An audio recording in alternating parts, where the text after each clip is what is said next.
Tengan todos muy buenos días. Vemos que ya hay algunas personas que se han conectado. Veo que está la Yuraima, Giovanni, amigo de Ecuador, Sandro, Luis Osú, Jorge Barbosa, Joana Escalante, y bueno, irán poco a poco incorporándose. Vamos a darle la palabra a algunos de los que están allí participando en cátedra de casación penal, después que hagan mi respectiva presentación. Algunos me conocen, otros no. Mi nombre es Omar Martínez, soy doctor por ahí en Ciencias Jurídicas y Derecho Procesal Penal. Tengo pues el placer de compartir con ustedes esta cátedra de casación, donde trataré de llevarle mis humildes conocimientos y compartir criterios con ustedes, a sabiendas de que ustedes también aportarán los de ustedes y nos permitirá enriquecernos mutuamente, recíprocamente, tanto lo que yo pueda impartir como lo que ustedes puedan también impartir, que es el deber ser. Esta clase de casación penal no va a ser como esas clases que yo también tuve la oportunidad de ver en algún momento y me daban como sueño. Y digo que me daban sueño porque quien tuvo la oportunidad de darme esas clases, pues, abría el libro y comenzaba desde el artículo 1, donde está casación, y lo leí el artículo, y bueno, yo escuchaba la lectura del artículo y así duré como ciclo de clases presenciales, escuchando que leía. Por supuesto, tenemos que leer los articulados, tenemos que analizar muchas cosas, pero a mí me gusta hacer las clases más proactivas y más andragógicas, tomando en cuenta que el universo de alumnos o participantes ya son personas adultas y todos son profesionales del derecho. Entonces, cuando uno tiene un auditorio de estos niveles, como son ustedes, ciudadanos abogados, pues lo motivan a uno a que las clases sean bastante amenas. Y por eso digo que existir el flujo de información y de preguntas y respuestas y la lluvia de ideas. Entonces, bueno, repito, mi nombre, para los que no me conocen, es Omar Martínez. Mi función es tratar de llevar algo de mis conocimientos y voy a rápidamente, no sé si ustedes ya vieron la presentación de que se hizo sobre el formato de planificación y evaluación en torno a lo que vamos a ver a través del aula virtual. Este programa se fundamenta en 6 unidades, de las cuales yo la he llevado a 5 unidades que van a tener un porcentaje de evaluación, una ponderación del 20%. En la primera unidad, que es la que estamos viendo hoy, vamos a hablar un poco sobre la historia de la casación y vamos a tocar un poquito por allí la Constitución de la República, en este caso de Venezuela y de Ecuador. Esto nos va a permitir manejar, si se quiere, un poco lo que denominamos el derecho comparado. Porque eso es bueno, tener conocimiento de cómo funcionan las cosas y por qué funcionan en determinados países para ir teniendo la finalidad de profundizar en el conocimiento.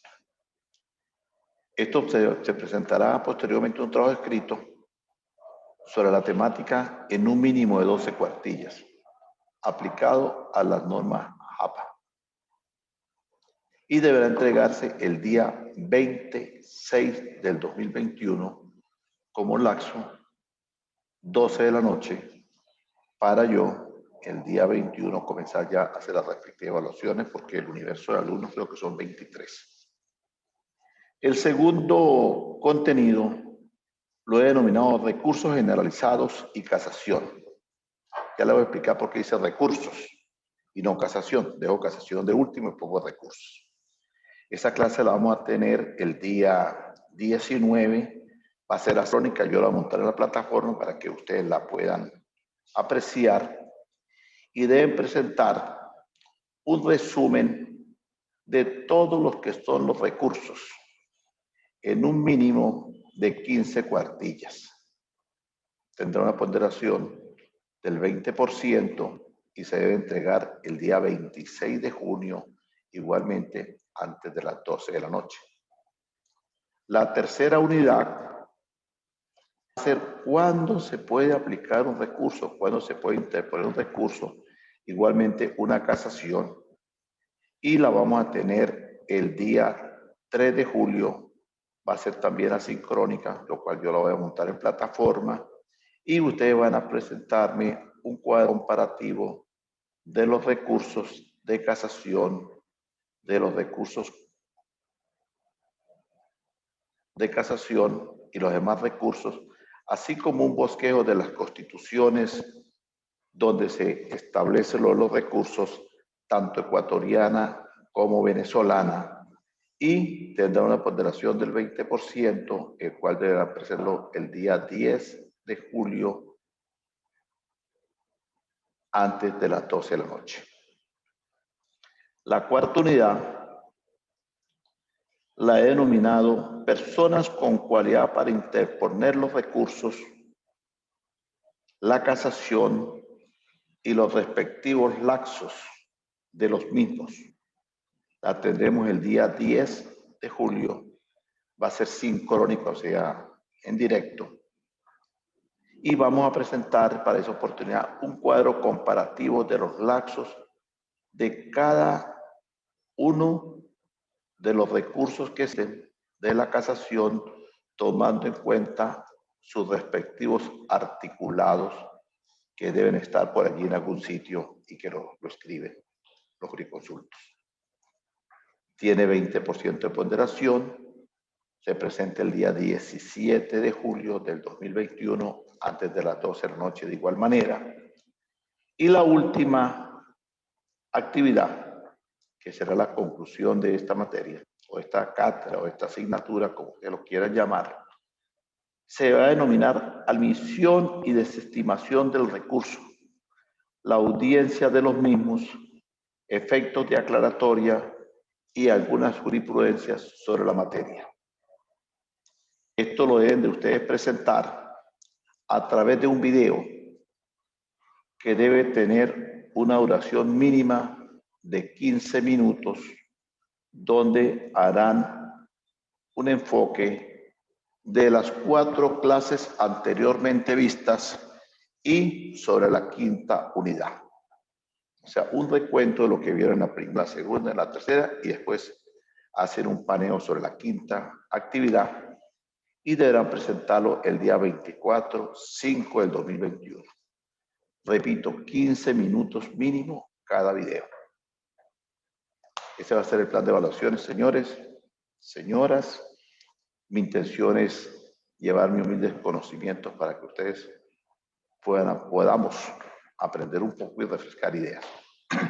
Dicho esto, pues cedo la palabra. Esta clase tiene duración hoy. Estaríamos hablando como de 1 hora y 20 minutos. Acá se establecen 30 minutos para las clases a través de plataforma, pero las clases mías de Omar Martínez, yo las he doctorado, las tengo establecidas en 1 hora y media, y por qué no también la clase de casación con ustedes que ya van en el camino también al doctorado. Entonces mis clases son de 1 hora y tanto, porque creo que en 30 minutos estamos hablando absolutamente nada. Entonces, por favor, concedo el derecho de palabra. Si hay alguna inquietud, hay alguna duda, por favor, pueden hacer el uso de la palabra. Siendo breve, por supuesto. Muy buenos días, profesor, doctor Omar Mora. Un placer saludarle, David Camacho, desde Barinas. ¿Me escucha? ¿Me copia? Señor, perfecto. Claro y perfecto. Muchas gracias, profesor. Profesor, ¿el video se va a subir por qué plataforma o de qué manera? Esa última evaluación. Porque muchas veces nos han pedido videos de 3 minutos, 4 minutos, y es pesado para subirlo. Imaginemos entonces 15 minutos subirlo a la plataforma del IESIC o algo así por el estilo. No sé si tiene alguna alguna sugerencia sobre eso, ¿no? Correcto. ¿Habrá otra intervención de otro participante? Buenos días, profesor. Por aquí, atentos, pendientes a la clase. Más que una inquietud, pues, presentarnos del equipo de Varinas y dispuesto pues a escuchar su orientación en esta materia. Varinas, me acuerdo yo de un buen amigo que tuve hace muchos años por allí. Ayer pregunté por él, el amigo Livio Delgado. Y entonces era común de decir Varinas con la cola. Entonces, bienvenidos los amigos de Varinas. Referente a lo del video que ya me han preguntado, pues sí, son 15 minutos.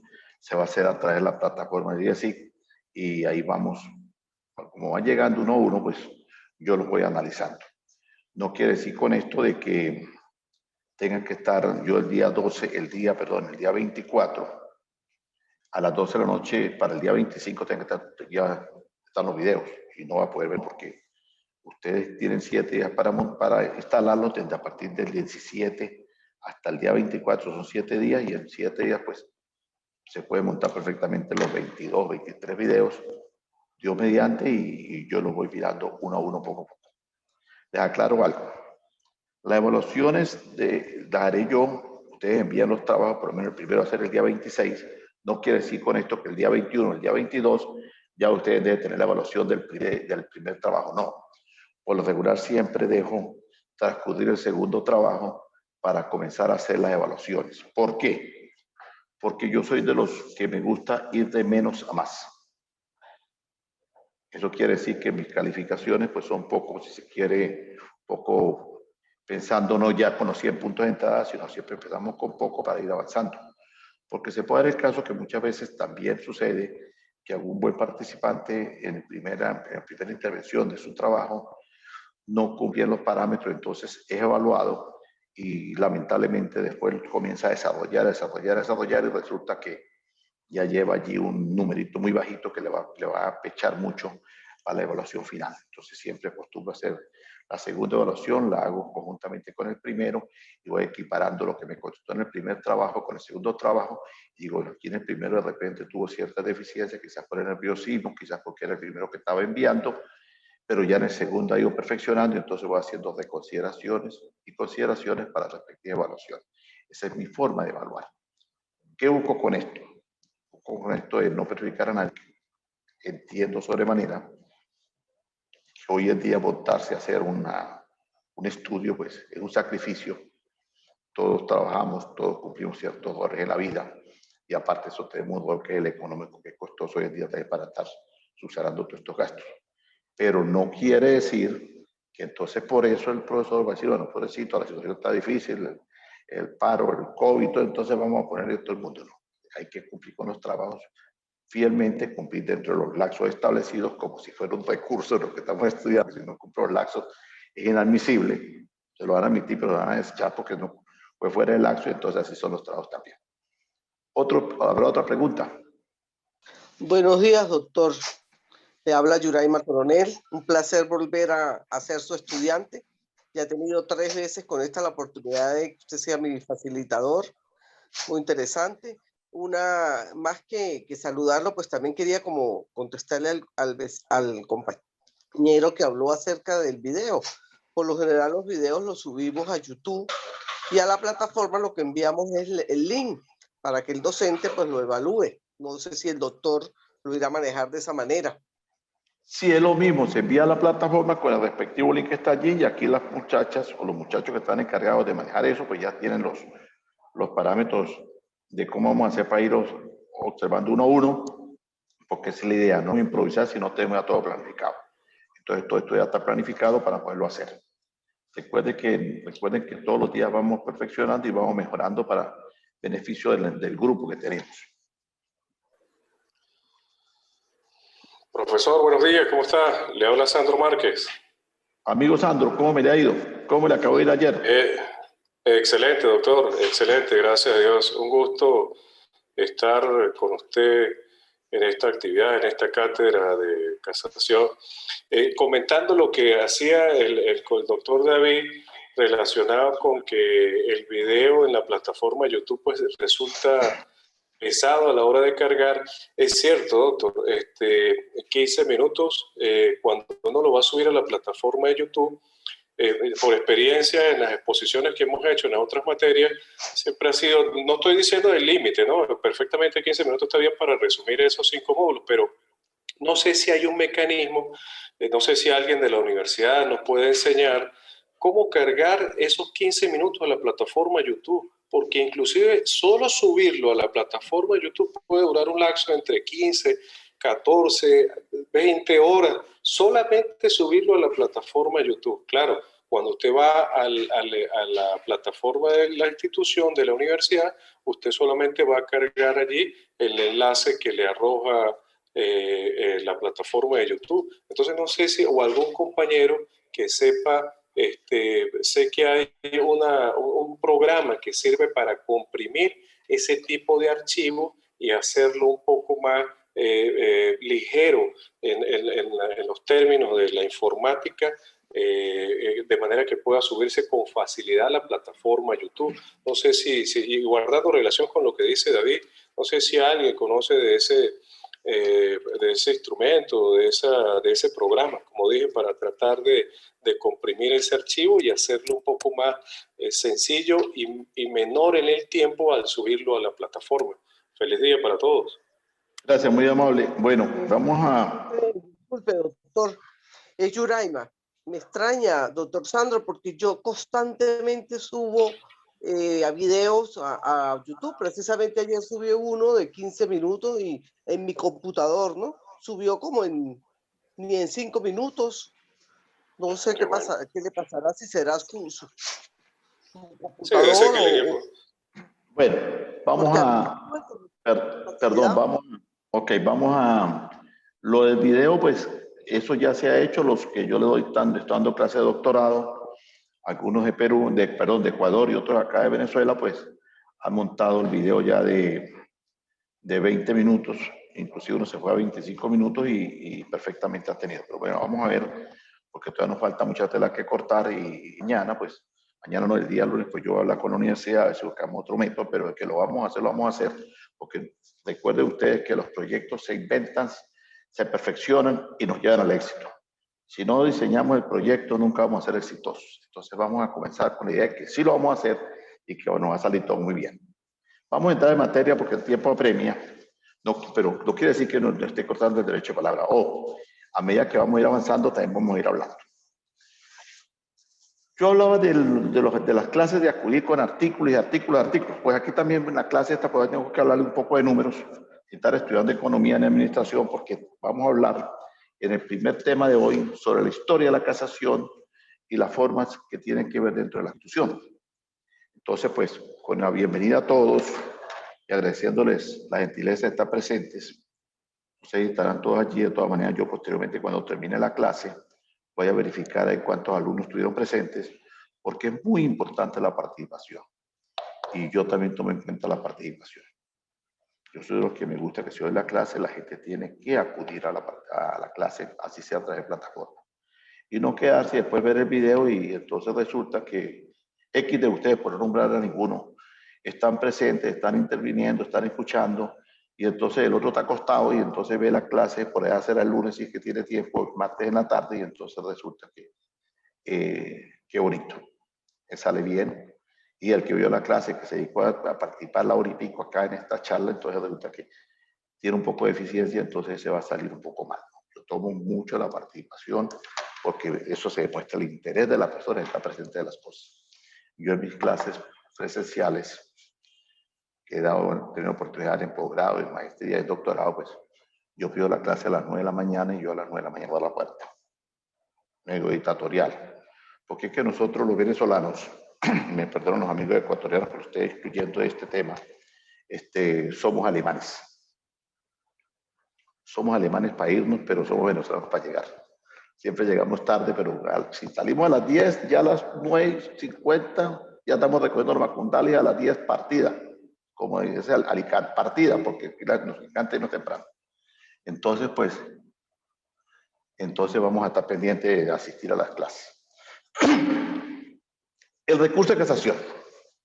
Señores, comenzar a hablar del recurso de casación a ustedes y explicar lo que es la casación, sin comenzar a hablar primero de lo que son los recursos, es como fraguar en el agua sin saber nada. Yo creo que es fundamental, mi criterio personal, aprender a manejar lo que son los recursos que existen allí y que nos pueden ayudar en determinado momento para posteriormente entrar en la sesión. Y estas 5 actividades nos permiten perfectamente poder tener ciertos conocimientos de lo que son los recursos para posteriormente ir a casación. Vamos a hablar un poco de lo que es el litigio. Muchas veces vemos en el litigio de que los compañeros nuestros en los pasillos se quejan de que, cónchale, que tengo una audiencia, que voy a la audiencia preliminar ya, pero en la audiencia de prestaciones no me tomaron en cuenta que el muchacho es consumidor, que esto, que aquello. Pero si no se escribe, si no se interpone algunos recursos que están allí, recursos pequeñitos allí, entonces lamentablemente vamos a una audiencia preliminar donde nosotros no hicimos absolutamente nada, sino nos fuimos a la audiencia de presentación.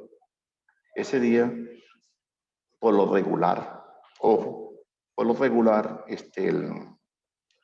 la fiscalía promueve el acta policial que puede decir lo que los funcionarios quisieron colocar. Y el juez de control le da fe ciega a esa acta. Y la palabra del defensor queda en el aire. Porque es el acta policial, porque el saneamiento procesal como tal no existe. La figura de analizar profundamente las actas del juez de control, decir, no estoy de acuerdo por esto y por esto, aquí no se ajusta por esto, y el calificativo que se le ha dando a esta tipificación de delito ya no está existente, porque prudencia que ha rechazado esto, y eso queda en el aire. Ejemplo 1, la asociación para delinquir. Eso es un tema trillado.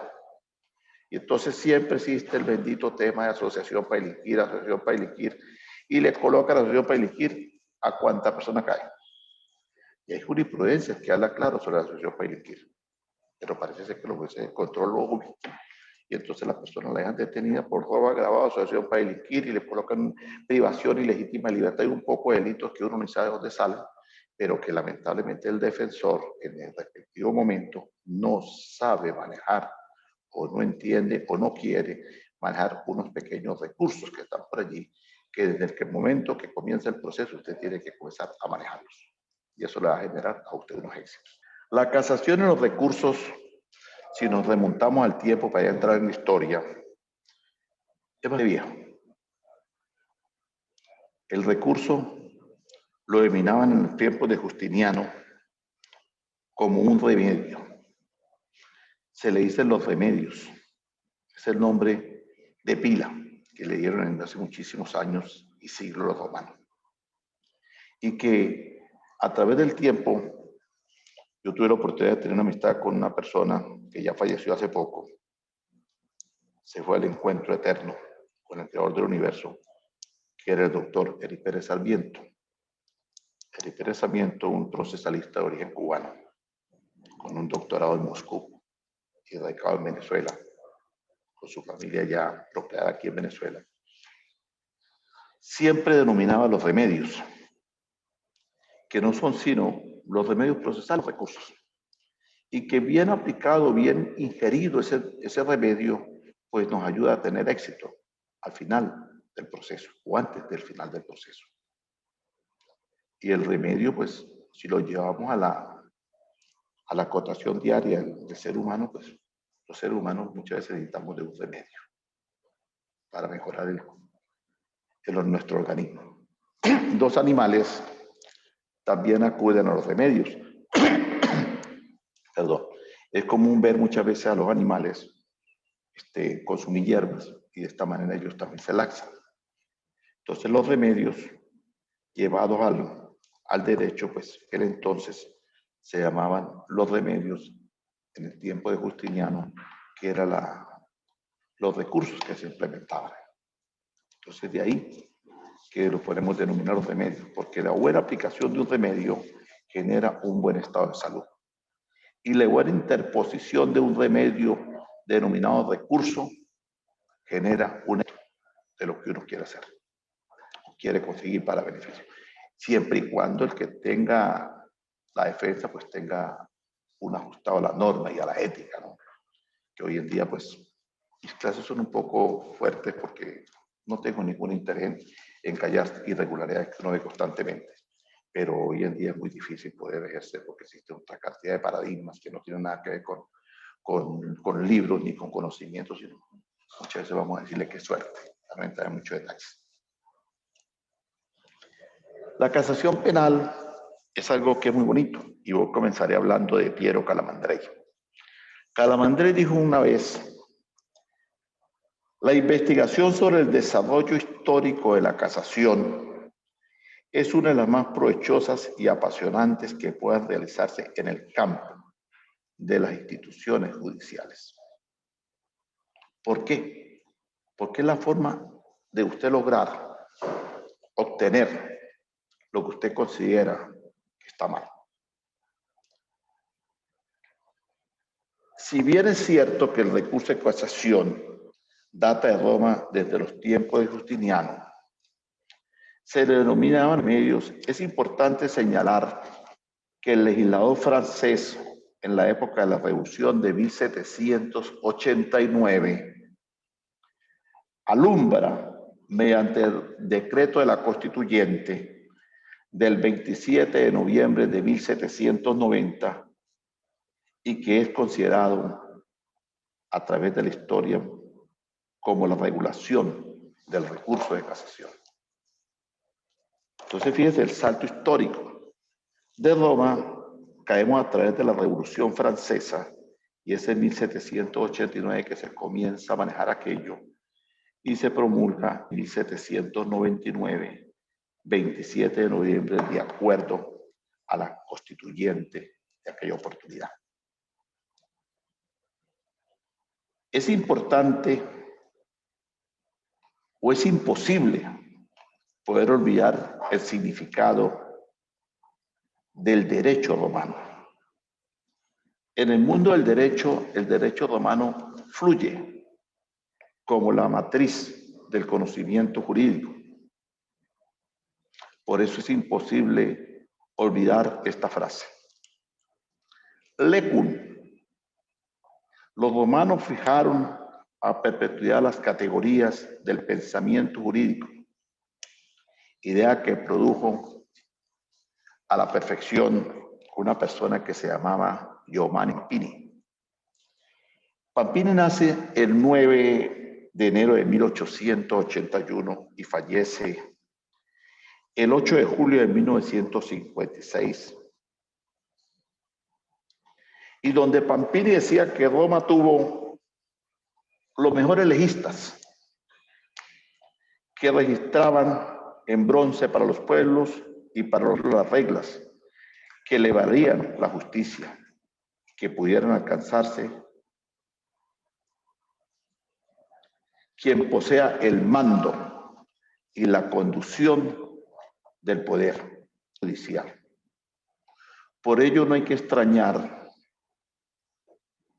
que algunos autores puedan apreciar el germen de la casación, y te voy a permitir a leer, para que no se me escape ninguna palabra, esta bella frase romana. Questium fatin in arbitrio. Estin judicatis questium luris non elus voluntati mandatur sen lelegisti autoritati reservatum, que no quiere decir sino las cuestiones de hecho corresponden al árbitro del juez. Las cuestiones de derecho no están sujetas a la voluntad del juez, sino reservadas a la autoridad de la ley. Importante este mensaje romano.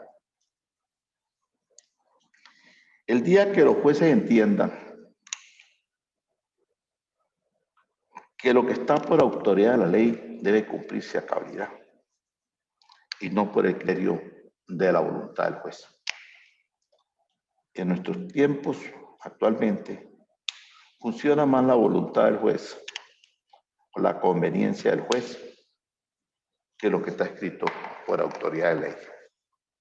Les dejo eso a ustedes solamente de reflexión. Según, tengo que ir leyendo porque esto como es historia, hay algunas cosas que uno se las aprende, pero tiene que ser muy puntual con las fechas, porque hablar de historia y desviarnos de fechas es imposible.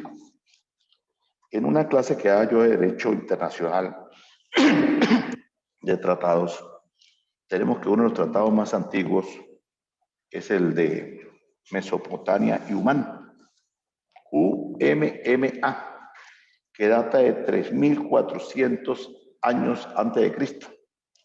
Entonces un alumno me colocó, un participante me colocó, entre los tratados más antiguos tenemos el Mesopotamia con otro nombre que no es Umán y que data de 1850.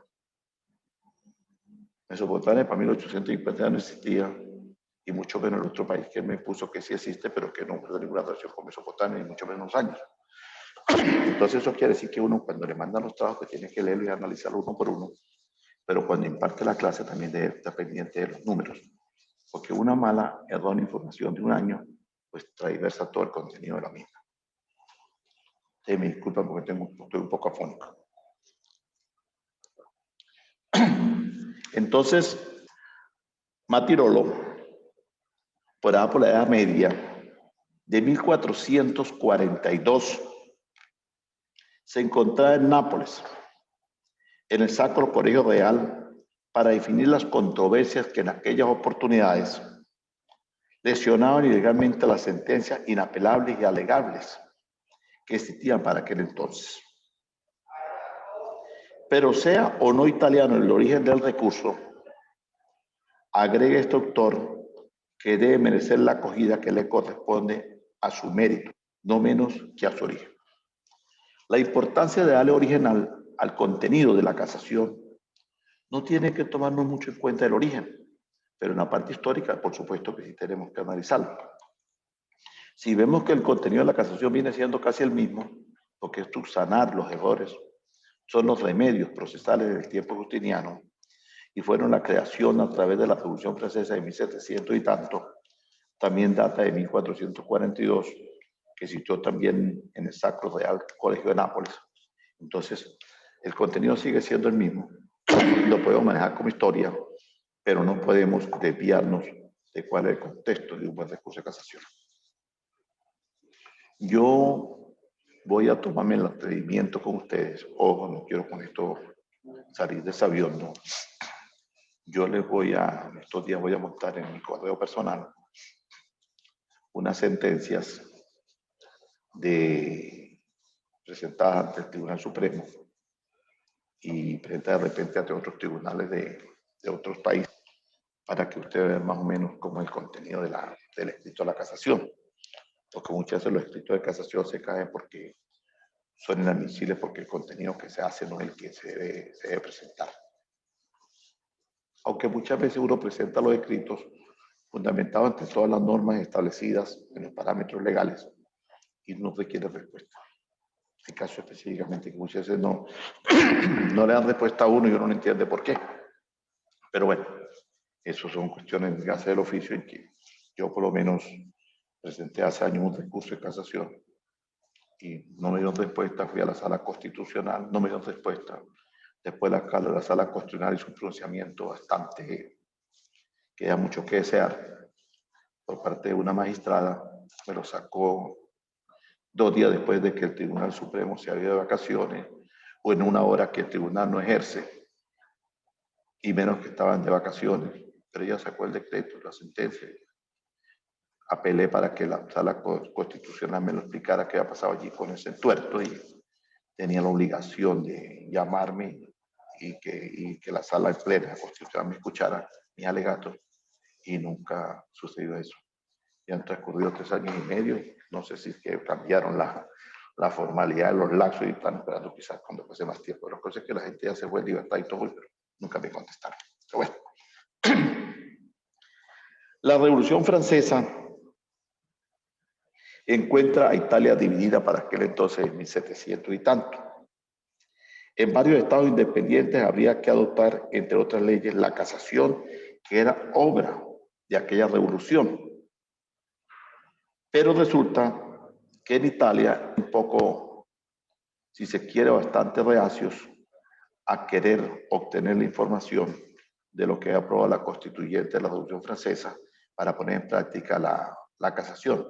Entonces allí hubo, si se quiere, ciertas divergencias entre los estados, pero al final prevaleció el criterio que se dio inicialmente y comienza a funcionar la casación como se estableció en aquella oportunidad. Bajo la monarquía de Saboya se inició la unificación en Roma en 1870 de lo que tenían que ser las Cortes de Casación. Y comienzan por Turín, Florencia, Nápoles, Palermo y Roma, lo que ha servido a los críticos de la casación para fundamentar, dado las contradictorias jurisprudenciales que daban lugar a los diversos fallos de esas cortes. Según decreto del 24 de marzo de 1923, luego esas cortes, todas esas que existían en Roma, en Italia, la fue reduciendo a una sola y quedó solamente la Corte Penal de Casación de Roma, y que fue la que se llevó a la jurisdicción de todas las naciones. Entonces se eliminaron las cortes de casación que existían en Turín, en Florencia, en Nápoles y en Palermo. Y entonces, por decreto del 24 de marzo de 1923, es que entra en vigencia la Corte Penal de Casación y queda como sede principal Roma. Fíjense la importancia, cómo van evolucionando y cómo ya se va aglutinando y se le va dando prioridad a solamente una sala, en un solo país, en un solo estado o un país en una sala. Y ya Roma comenzó desde la época de 1923. Como antecedente, podemos decir que según los proyectos de Carneluti de 1926 y los de Enrique Redenti de 1936 y de Sanni de 1939, y por último el proyecto de Grandi, que fue establecido también para esa época, fueron las que dieron vigencia poco a poco para que hoy en día y se complemente a través de la reforma existida en Italia de 1950, la fehaciente de la creación de la Sala de Casación Penal. Esto fue una larga y compleja obra de buscar el acoplamiento entre los estudiosos y factores históricos de naturaleza para que se aprobara el Código de 1943 y comience a subir la importancia a partir de 1950 de lo que hemos denominado la casación de Francia a través del universo. Entonces, fíjense cómo se va evolucionando históricamente. Esto es un poco medio latoso, todo ese poco de números, porque eso dirá uno, ¿y eso para qué? Pero es que el primer módulo habla de historia, tengo que no puedo pasar por alto la historia. Debemos saber. Nosotros tenemos historia y tenemos números. Yo por lo menos tengo una fecha de nacimiento, tengo un número de cédula, tengo un número a partir de nacimiento, tengo un número de fe de bautismo, tengo un número de cédula, si saco pasaporte tengo un número. Si Dios me manda algo y tengo que estar hospitalizado, puedo tener un número, un piso, una cámara con un número. El día que fallezca, pues tendré un número. La fecha que fallecí, el año que fallecí, el número de acta de función, el número de panteón, el número de la bóveda, todo eso es un número. Entonces, todos son números. Y entonces la historia de la casación, pues no puede escapar también de los números. Pero ahora nos iremos, luego de haber pasado por esta historia, de haber explicado a ustedes que nace en la época romana, de 1400 y tanto, y que fue en 1700 y tanto, comenzó por la Revolución Francesa, y que en Italia se manejaron por cinco departamentos, 5 estados o 5 provincias, la casación penal, y comenzó posteriormente, y vino un incremento, nos vamos a ponerle orden a este juego aquí, vamos a crear una sala de casación, y nace la de Roma. Entonces ahora vamos a hacer un pequeño recorrido, cómo llega la Constitución en Venezuela. Y después vamos a hacer un pequeño recorrido, cómo llega la casación a través de la Constitución en Ecuador. Empezamos a montarnos en el autobús y vamos a recorrer la historia de Venezuela. El Tribunal Supremo de Justicia en Venezuela fue creado bajo la Constitución de 1811 como órgano encargado de poder regir la justicia. El Poder Judicial de la Confederación estaba presidido por aquel entonces por el doctor Francisco Espejo. Además, se crearon tribunales subalternos y juzgados inferiores que el Congreso estableciera en el territorio de la Unión. Era el Congreso el que tenía la facultad de establecerlos en la Unión, o sea, en todo el territorio nacional. Y nace por allá con la Constitución de 1811. Recuerden que nosotros hemos tenido muchas constituciones y comenzamos, creo que tuvimos como 28, 29 constituciones y comenzamos por allá en 1811. Y cuando llegamos el rompimiento, lo que llamamos la Gran Colombia, entonces cuando estamos en 1830, 1832. Pero en el 1811 ya comenzamos nosotros a sonar como el Poder Judicial de la Confederación. Posteriormente, nace otro tribunal que se llama Corte de Justicia y fue creada en la Constitución de 1811 como un órgano encargado de regir el poder de la Confederación, ya lo leí. Y está la Constitución, perdón, ya lo dije, está la Constitución posteriormente de 1830 que estableció la Corte Suprema de Justicia y está formada para aquel entonces por 5 miembros, los cuales se les dio el nombre de ministros con carácter vitalicio, pero que posteriormente se modificó esa palabra vitalicia porque a la gente le gusta estar en la parte vitalicia, o sea, que hacen el tiempo mandando y comandando, pero nunca soltar, como se dice, el coroto. Pero bueno, aquí se le dio el carácter de vitalicio a los ministros, que era con el nombre que se daba a los magistrados para aquel entonces, en 1830. Pero allí sucedió algo, que esos ministros se nombraron de acuerdo a la Asamblea, porque vino un rompimiento con la Gran Colombia, que venía siendo desde 1819 y 1821, de acuerdo a la Constitución de Angosturas.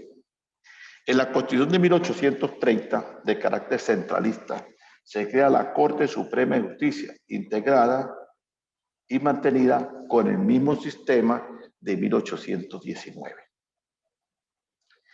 Después viene la Constitución Federal de 1864, que es la que sanciona el triunfo de la Guerra Federal y establece el sistema federal y se crea la Alta Corte Federal. Ya se le quita el nombre, se llama Alta Corte Federal, la cual sigue siendo integrada por 5 miembros electos por el Congreso y propuestos por las legislaturas de los estados. En 1864 se crean las funciones de casación. 1864 se crean las funciones ya de casación, pero es en 1873 que el Congreso de la Unión sanciona la primera ley de casación nacional. Vamos en el autobús paseando y vemos la primera parada. No lo olviden, 1864 se crea las funciones de casación. Y es en 1873 que el Congreso de la Unión sanciona la primera ley y nace esa figura denominada casación nacional. En la Constitución de 1904 se fusionaron ambas cortes bajo el nombre de la Corte Federal y la Corte de Casación. ¿Por qué 2 cortes? Porque estaba la Corte Civil y la Corte Penal.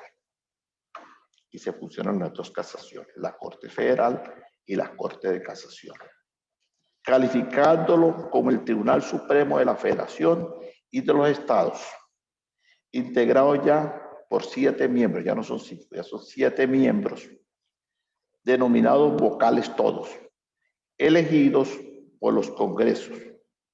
Las constituciones siguientes, que fueron de 1909, 1914, 1922, 1925, 28, 29, 31 y 36, mantienen esa fusión. Y es en 1945 que se le hace una reforma y ya de 6 y de 5, ahora pasa a tener 10 miembros. Y se sigue denominando Corte Federal y Corte de Casación. Pero allí sucede algo ya político. Ya fíjense que la de 1945 ya se elevan a 10 miembros, ya comienza a haber ciertas participaciones de ciertos poderes que ya comienzan a exigir la presencia de ellos, también su cuota de poder, entonces allí comienzan a incluirse, ya se extienden a 10 miembros. El 23 de enero de 1961 se dicta la Constitución en la cual se fusionan las dos Cortes Federales y la de Casación y se nombra la Corte Suprema de Justicia, 1961. Y el 14 de agosto de 1999 se instala la Asamblea Nacional Constituyente para redactar una nueva Constitución. En noviembre de 1999, a los pocos días de concluir su trabajo, que la Asamblea Nacional Constituyente eliminó de un plumazo el nombre de Corte Suprema de Justicia y le da un nuevo nombre a la institución que lo denomina el Tribunal Supremo de Justicia, con una autonomía financiera y funcional en su campo jurídico y a la vez la divide en 6 salas. Sabemos que son 7 cuando está la plena.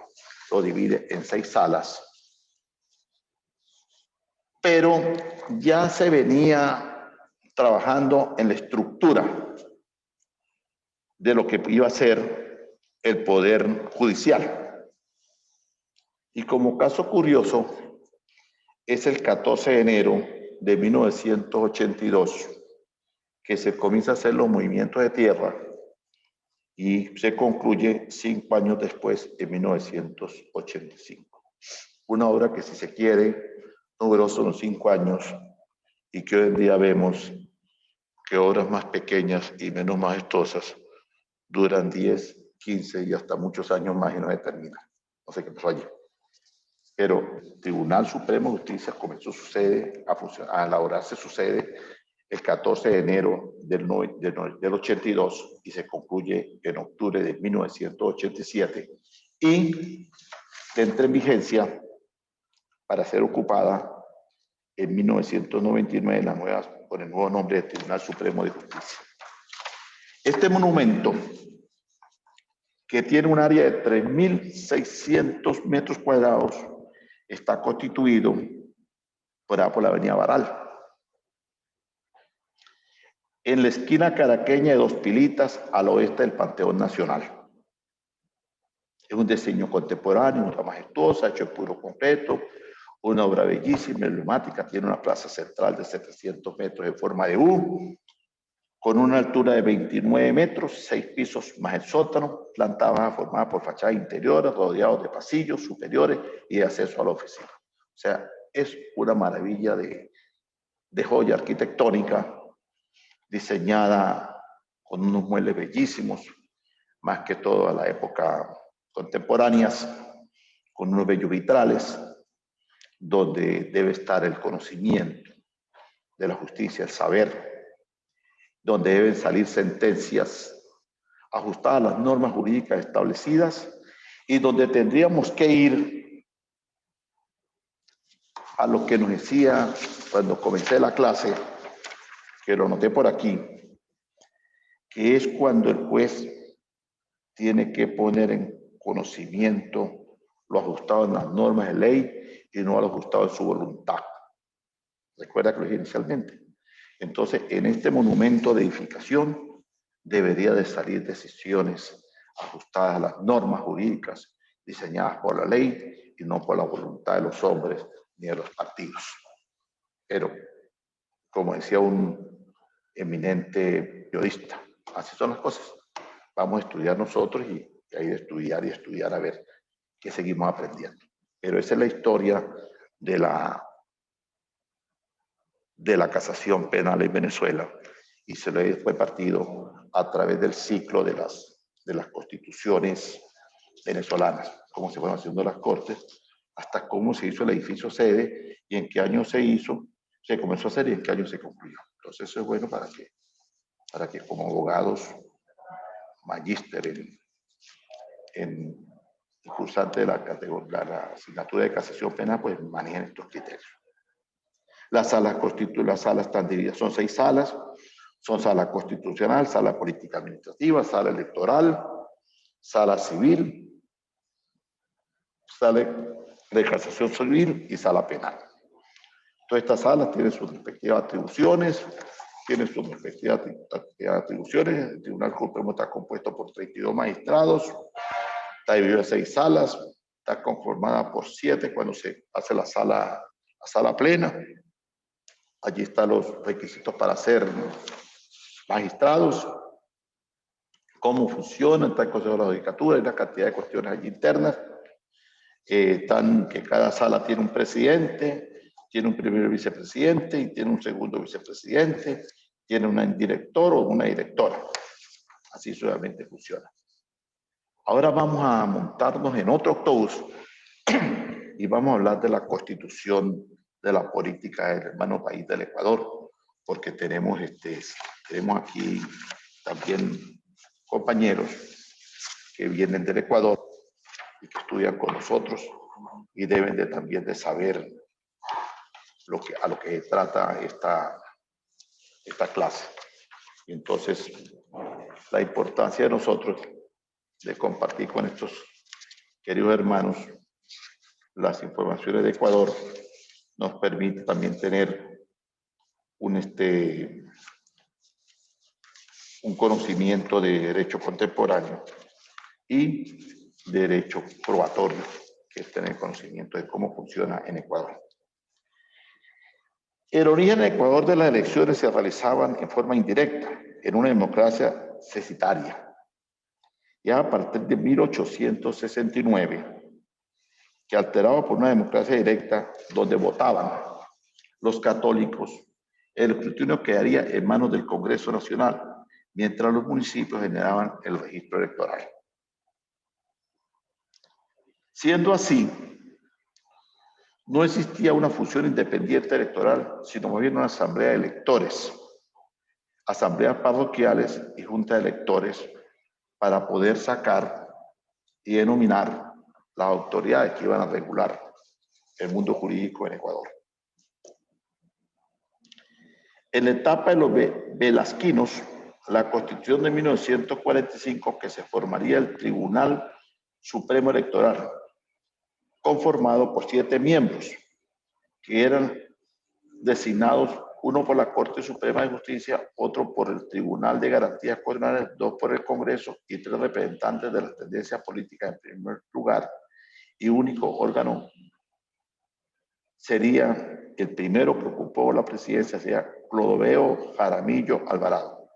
En 1946 sucede el autogolpe que establece José María Velasco Ibarra, dando paso a una asamblea constituyente que redacta una nueva constitución en la cual el Tribunal Supremo Electoral pasa a ser el Tribunal Supremo Electoral y se iniciaría funciones el 11 de marzo de 1947 con Benjamín Terán como titular del organismo.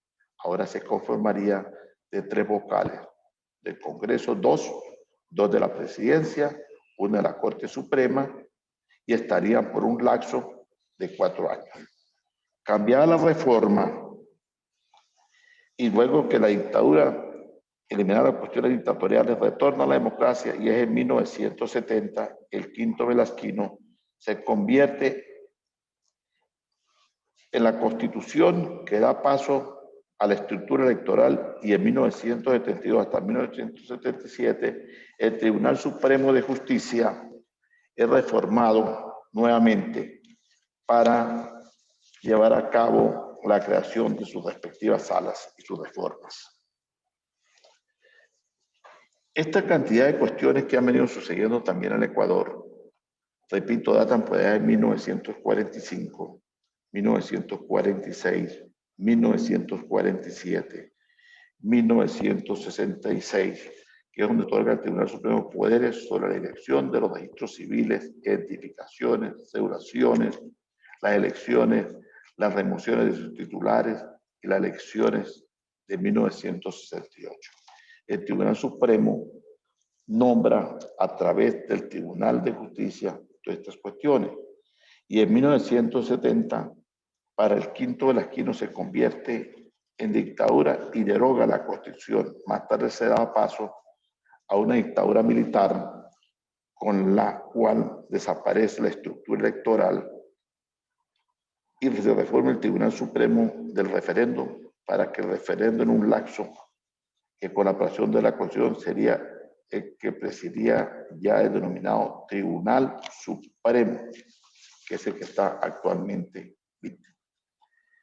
En el Congreso de Luciano, en el gobierno de Luciano Gutiérrez y Alfredo Palacios, la conformación del Tribunal Supremo sufrió constantes cambios que partieron del 9 de enero del 2003 con la elección de Nicamo Pozo como presidente, gracias a la mayoría legislativa del Partido Social Cristiano.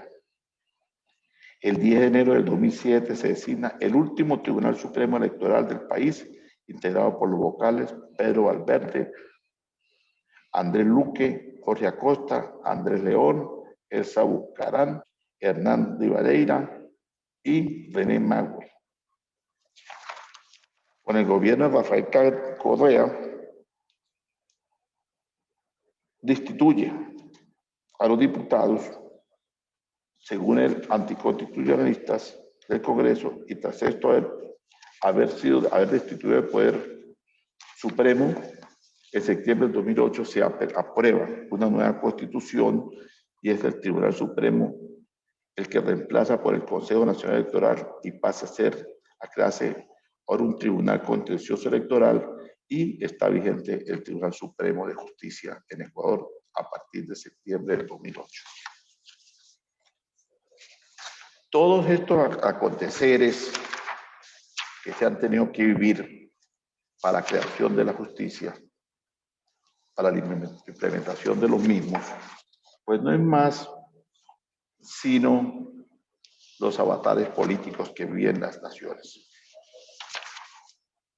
Decirle a ustedes cómo funcionan los poderes y cómo están integrados, pues sinceramente no tiene ninguna relación porque ya nosotros como abogados debemos de profundizar en el conocimiento de cómo se integran las salas y cómo se va nombrando la gente que va a tener esos cargos.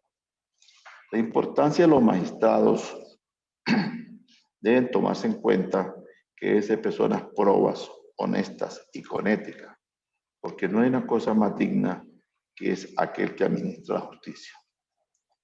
Y para administrar justicia, pues debe adaptarse, aplicar las normas establecidas dentro de la ley, y no actuar por voluntad o por criterios personales o mercantiles, porque cuando comenzamos a trabajar con la parte personal y mercantil, lamentablemente la justicia pasa a ocupar un segundo plano. Yo creo que la administración de justicia debe siempre radicar y estar en presencia de personas que están pendientes de lo que es su trabajo, ajustado a la ética, porque allí no se juega más, sino libertad de los seres humanos.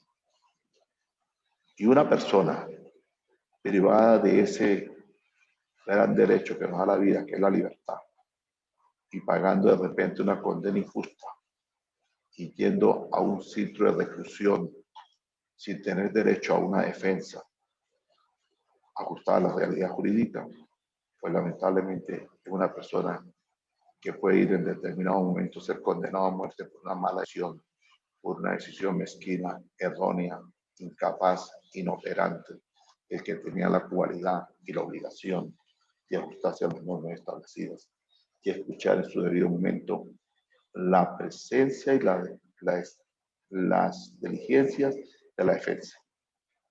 Pero para ser un buen diligenciante, para poder plantear una buena defensa, debemos saber manejar a cabalidad lo que son los recursos.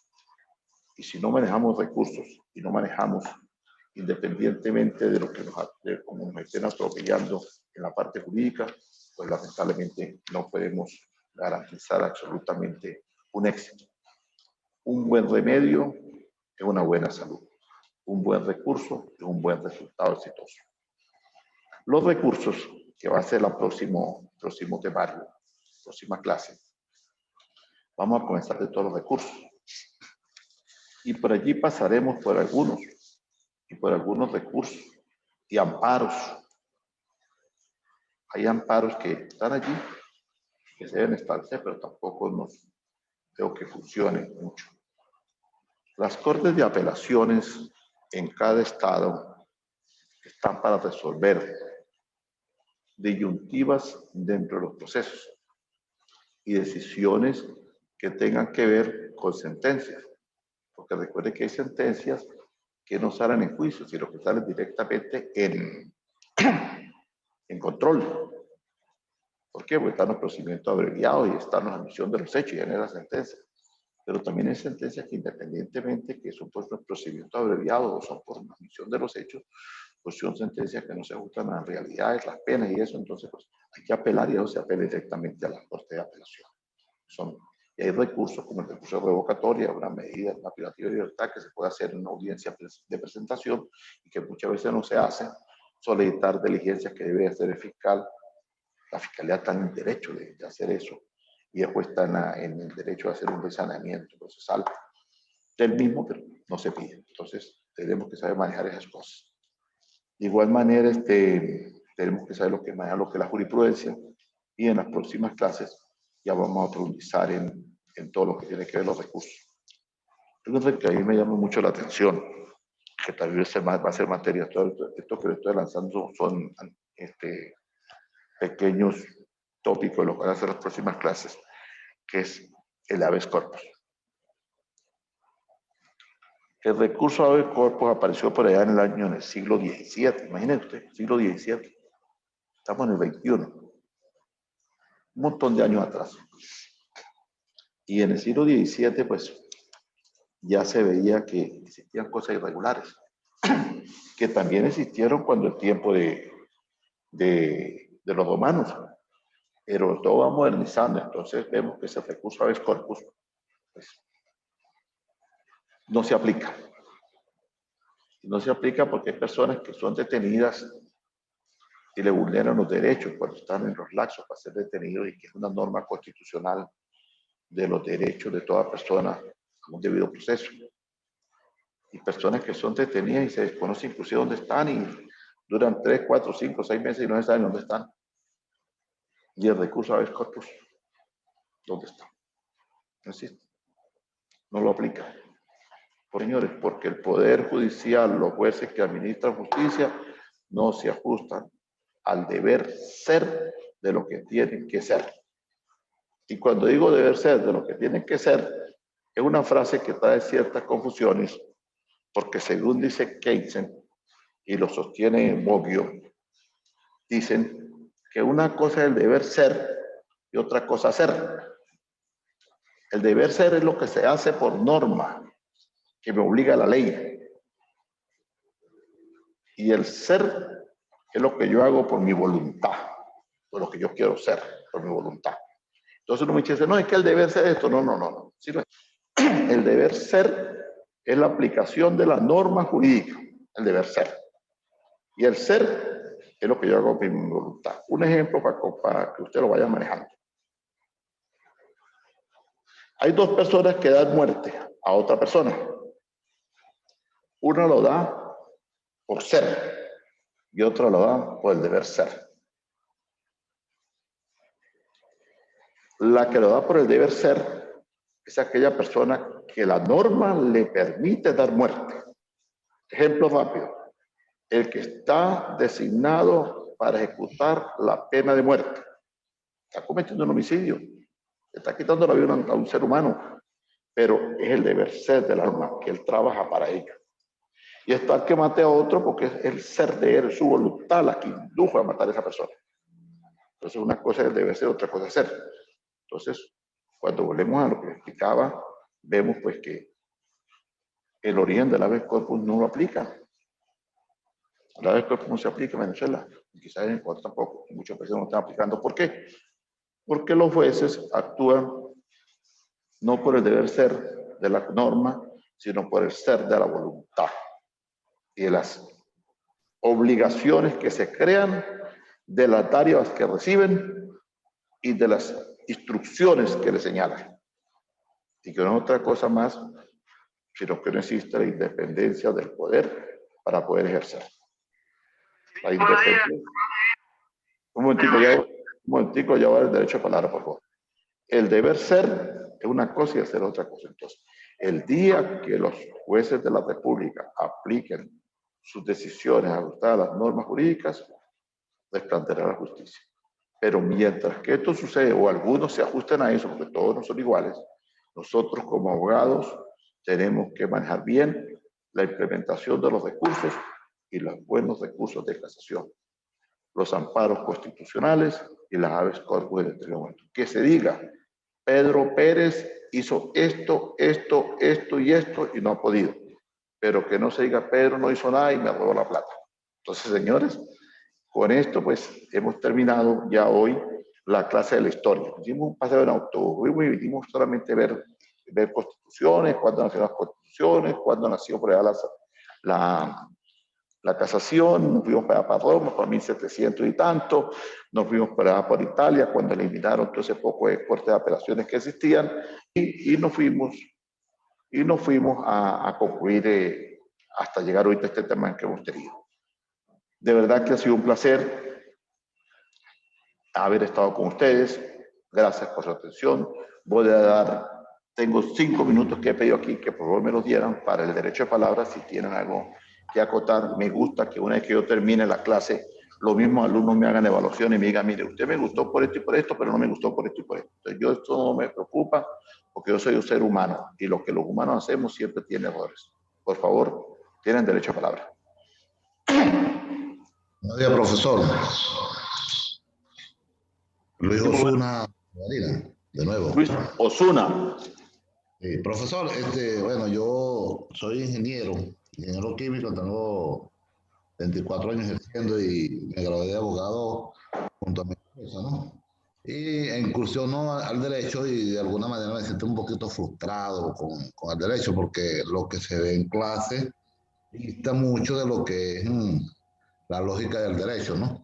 Por ejemplo, ahorita nosotros estamos viendo que los planes de abordaje prácticamente que va a eso es una guillotina. ¿Admite o no admite? O sea, eso es, si no admite te quedas preso y si admite, bueno, saldrá. Entonces, allí como queda el derecho, porque si el plan de abordaje se hace para acelerar una audiencia preliminar, prácticamente todo el que va a ese plan tiene que admitir los hechos, aunque no sea culpable. Entonces, ¿cómo queda eso respecto al admitir? Ya no hay recurso que valga, pues. Entonces, ¿cómo se maneja ese asunto allí? ¿Qué opinión tiene usted? Osuna, Barinas. Sí, es bastante lamentable la situación y sobre todo la pregunta que usted me hace, pues usted me dice que las audiencias preliminares, pues de presentación, perdón, o la preliminar, ¿admite o no admite? Y si admite, bueno, tanto, y si no admite, tanto. Yo siempre he manejado un criterio que se llama técnicas y estrategias. Las técnicas y las estrategias tienen que ir de la mano para los juicios o para las audiencias. ¿Por qué? Porque la estrategia es lo que yo pueda manejar que pueda beneficiar a mi defendido y la técnica es lo que yo voy a manejar ajustado a la norma. Si yo voy a defender a una persona que yo veo que de repente está bastante comprometida, pues tengo que manejar una estrategia. ¿Cuál sería? hablar con el ciudadano juez, hablar con el ciudadano fiscal, una reunión previa, hacerle ver que allí hay una cantidad de vicios. También hay que tomar en cuenta en consideración que la persona es primaria, la edad que pueda tener, bueno, una cantidad de cuestiones que uno puede manejar y que yo inicialmente he podido ir anexando en el momento de la presentación, como son la constancia de buena conducta, residencia, todas las cuestiones que uno mete ahí, cantidad de documentos, que son papelitos y papelitos que van engrosando eso. Perdón. Y que esa estrategia me puede de repente negociar una misión de hechos que la pena me le vaya a favorecer. Previo consentimiento, por supuesto, con el detenido, porque el hecho que yo sea el defensor no me da la cualidad de exponer nunca de su situación personal, ni mucho menos pasar primero por el criterio de la familia y decir, él va a admitir por esto y por esto. ¿No? Yo tengo que dormir con mi defendido, explicarle cuáles son las cosas, hablar con su familia que me ha contratado como profesional y decir, mira, aquí sucede esto y esto, aquí no tenemos más sino poder llegar a un acuerdo bien satisfactorio para que en vez de una pena de tantos años se pueda ser reducida de acuerdo a la dosimetría. O si no, manejar las técnicas de acuerdo a los escritos que voy comentando. Pero sí es buena su pregunta por lo siguiente.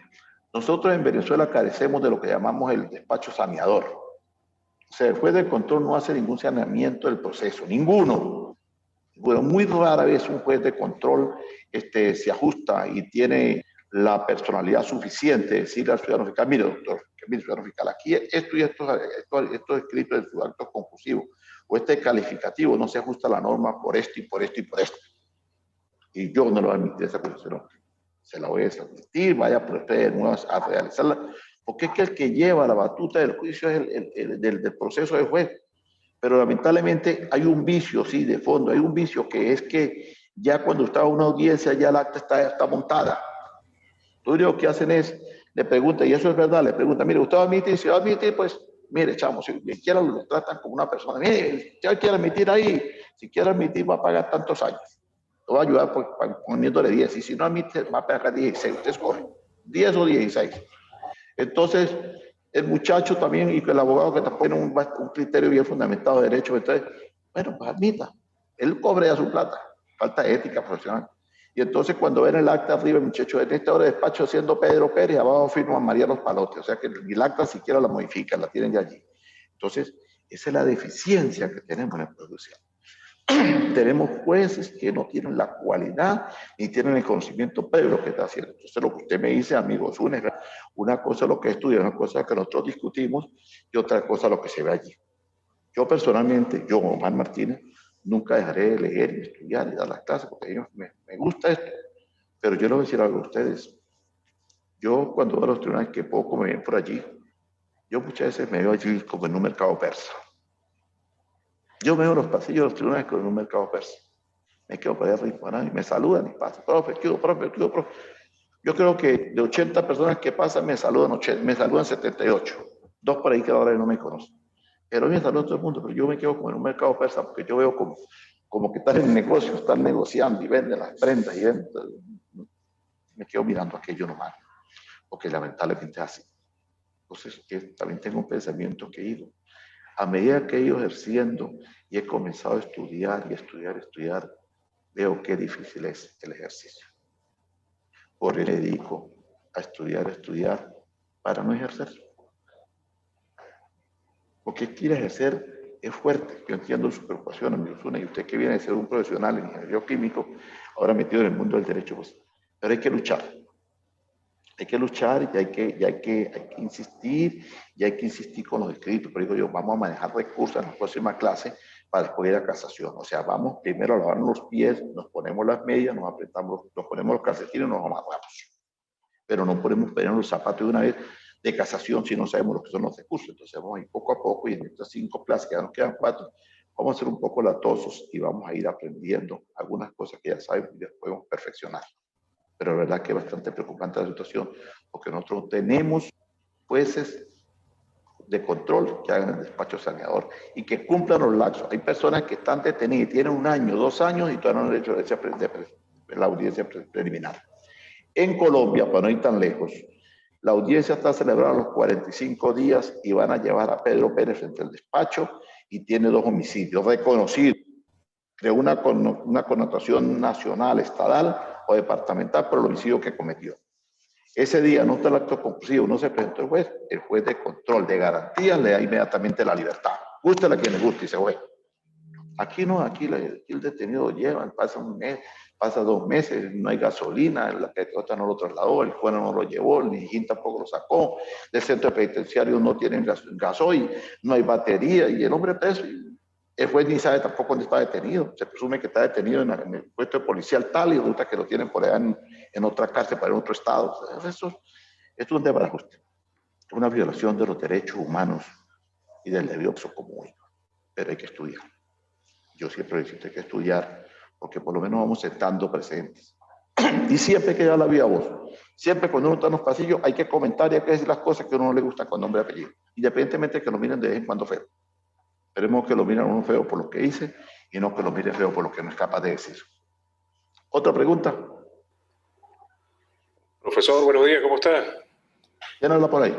Sandro Márquez, doctor. Dígame, Sandro.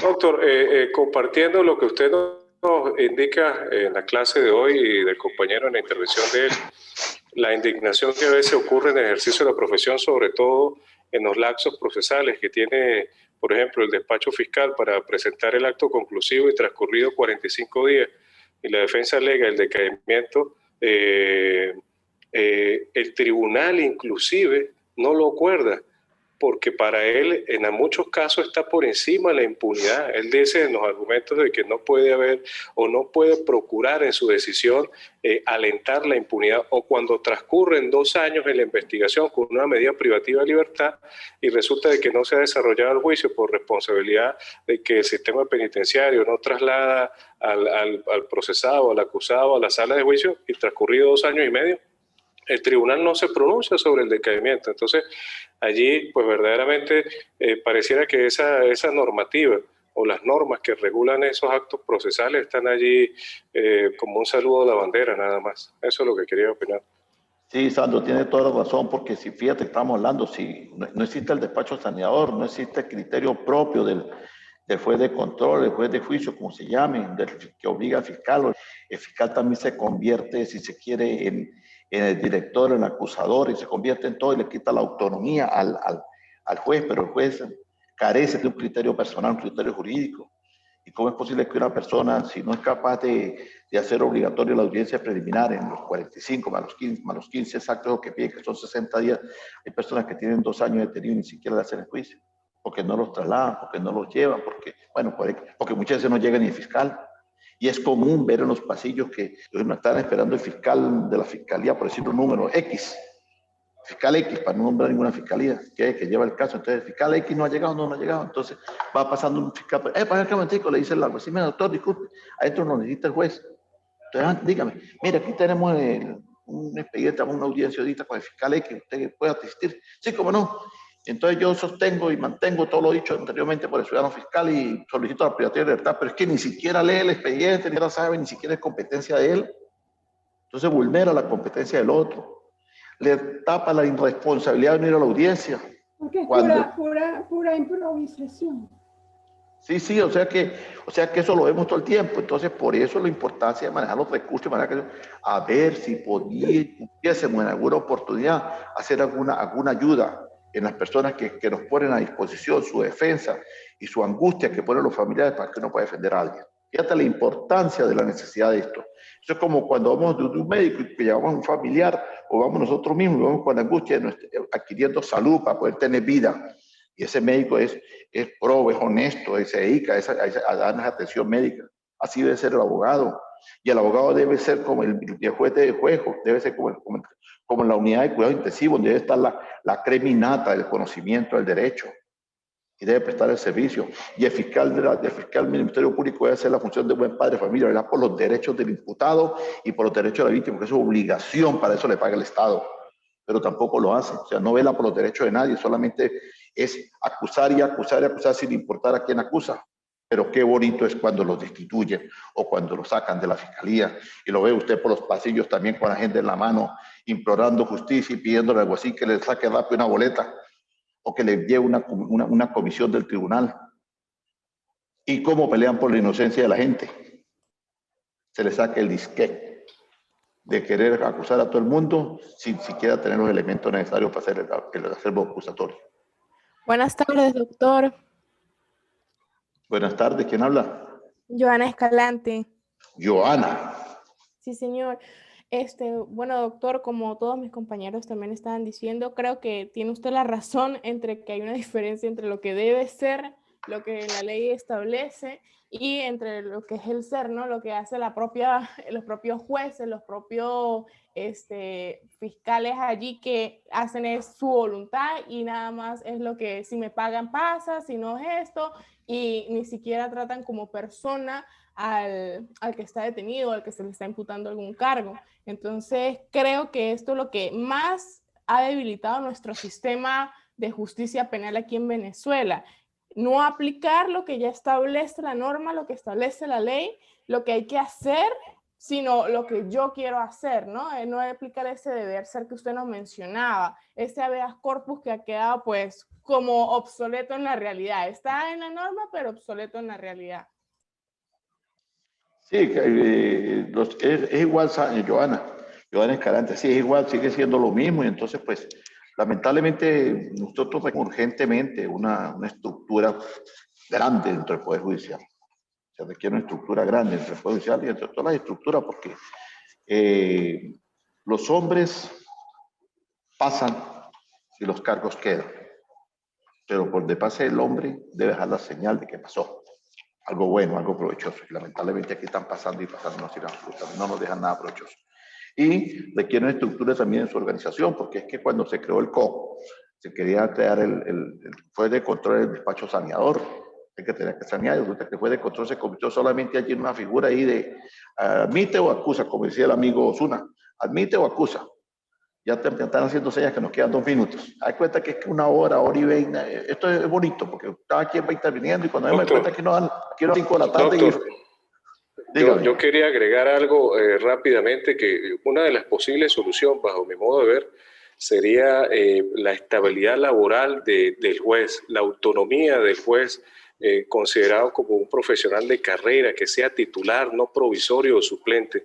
Si es un juez autónomo, un juez independiente, un juez titular, pues va a tener solidez en sus decisiones y no va a estar sometido a la influencia externa, de la presión, sino simplemente su decisión debe ser rígida porque es ajustada a derecho, sin importar la influencia y sin que tenga el temor, como ocurre en algunos casos, y le digo con respeto, de que no van a seguir ocupando ese puesto. Mire, yo voy a decir algo. Yo di una materia que se llama Administración de Justicia, en maestría. Y una vez fui a dar la primera clase y un alumno me dijo, doctor, ¿qué opina usted de los bichitos? Y yo le contesté, ¿cuál de bichitos? Bueno, los bichitos, doctor, no sé, que no sabe. Digo, no sé cuáles son los bichitos. Entonces me llamará de zancudo, de insecto. No, los bichitos que están ahí arriba. Le digo, bueno, vamos a opinar ahorita en clase. Entonces yo inmediatamente dije, no, yo voy a ver cómo le contesto a los bichitos, porque yo no puedo dar ninguna opinión así a la libre. Entonces modifiqué las clases y ya Administración de Justicia. Le debo a clase de Administración de Justicia, que es hablar toda la estructura del Poder Judicial venezolano.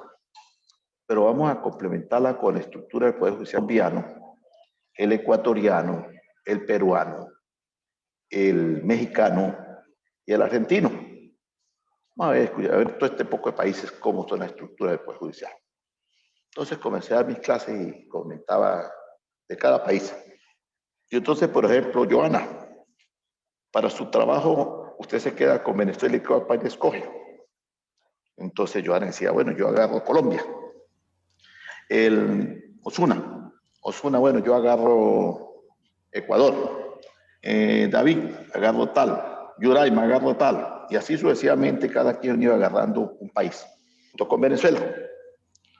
Claro, por supuesto, la estructura del Poder Judicial explica cuántas salas hay, cuántos magistrados hay, cuáles son los requisitos para ser magistrado, cuántos años tiene que tener, qué estudios tiene que tener, si tiene que tener antecedentes. Todo eso se estudió allí.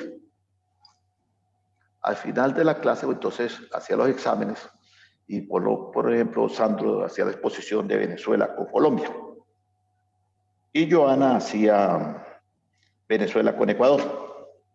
Pero Joana en el examen iba a contestar, era Venezuela y Colombia, y Sandro iba a contestar Venezuela con Ecuador, que Sandro no había estudiado Ecuador, sino Colombia. pero era para que todo el mundo estuviera pendiente de las clases y eso se genera una lluvia de información y independientemente uno se retroalimenta y ayuda a través de la participación de todos los alumnos participantes de la asignatura, valga la redundancia, todos manejaron las administraciones de justicia de Colombia, de Venezuela, de Ecuador, de Perú, de México y de Argentina, ¿verdad? Y entonces, después de estudiado todo eso, sacaron sus conclusiones entre ellos mismos sobre la denominación de los bichitos. Sobre la denominación de los bichitos. Entonces ahí se dice cómo se estudia, qué se debe hacer para estar allí, no con el nombre de bichito, sino con el nombre que le corresponde, cuántos años tienen que tener, qué estudios tienen que tener, dónde tienen que haber nacido, si tienen que tener antecedentes y todas esas cosas. Ustedes me están entendiendo. Entonces ahí sacan las conclusiones de que para ser magistrado pues se requiere primero que debe tener un montón de años del ejercicio, si no los tiene completo debe estar se reúne en la parte de docente, que debe tener conocimiento de la sala donde va a estar. Pero señores, para contestar a la pregunta y dar ya culminado, porque me volvieron a hacer señas que ya se me está terminando el tiempo, si no se aplica estas normativas, ¿cómo puede existir una persona con un cargo de juez penal cuando ni siquiera tiene una especialización de penal? Porque no existe la meritocracia. Esa es la palabra correcta, no existe la meritocracia. Y mientras no exista la meritocracia, no existe nada. Entonces, lamentablemente, la persona que ocupa un cargo de juez, pues tiene que tener los conocimientos previos, académicos y científicos y técnicos de la sala donde va a estar. Si voy a trabajar agrario, bueno, tengo conocimientos sobre derecho agrario, tengo que ser especialista, un magíster. Hay países que yo en ese estudio de administración de justicia se requieren ser doctores para estar como magistrados. Que usted vaya a ese despacho, usted vaya un magíster, pero magíster, que vaya un doctor. Pero señor, usted llega muchas veces magíster, ustedes o doctor, y resulta que ve allí una persona que de broma sacó el pregrado. A mí me pasó algo en estos días, ¿no? Ya hace como un año y pico me pasó algo. Yo fui y le dije a un señor, su señoría. Y entonces se ofendió porque le dije su señoría. Y le dije, no, yo no estoy faltando respeto, su señoría es el nombre que le quiero dar a usted porque usted es juez. Ah, usted no quiere falta de respeto, espérese afuera, yo le contesté de una manera muy educada que no tenía por qué gritarme ni nada, ni tenía por qué dejarme. Y yo lo conozco él de muchos años, de compartir por ahí, hablar y dialogar, buena sana crítica en la calle. Pues el señor se inhibió de conocer del caso mío porque la palabra su señoría para él fue una ofensa. Bueno, ahí indicó el nivel que tenía. Y entonces pues yo no tengo la culpa. Entonces, bueno, me quitó el habla, se inhibió y pues ahí lo veo, pues yo ni hago caso omiso. Bueno, señores, muchas gracias. Gracias, doctor. Espero haber sido una charla medio amena. No son clases, ustedes tienen que ser charlas, diálogos, donde es la manera más fácil de aprender de una manera andragógica. Porque tengo que tomar en cuenta que estoy hablando con abogados y no estoy hablando con pregrado. Y los muchachos de pregrado también se les da clases así para que los muchachos se vayan motivando y no comenzar a decirle a los muchachos de pregrado, yo no sé para qué ustedes estudian derecho si el derecho no sirve. No, al contrario, hay que motivarlos para que estudien porque esos son los que vienen detrás, esos son las generaciones de relevo, las que van a pasar a cubrir nosotros. Pero una cosa sí les quiero decir antes de cerrar. Cuando uno comienza a profundizar en el mundo académico, y Sandro, que conoce algunas personas, o algunos abogados aquí, todas conocen algunas personas que se han dedicado al mundo académico, que aquí en San Cristóbal pues son muy pocos, yo creo que cuando mucho habrá uno, y usted sabe a quién me refiero, que es mi amigo personal, y yo que sigo los pasos de él, porque también tengo muchos años en esto. Entonces uno como que ya no le gusta ir mucho para el tribunal, porque ve lo que ustedes ven todos los días. Muchísimas gracias. Sigamos adelante, sigamos estudiando, pidamos al Creador del Universo que nos ayude, que nos dé vida y salud, y ante todo que nos cubra de paciencia, para ver si algún día tenemos personas pros y honestas que administren la justicia, para bien de la sociedad y bien de nuestros países. Un gran abrazo, que tengan un feliz fin de semana, que la pasen bien.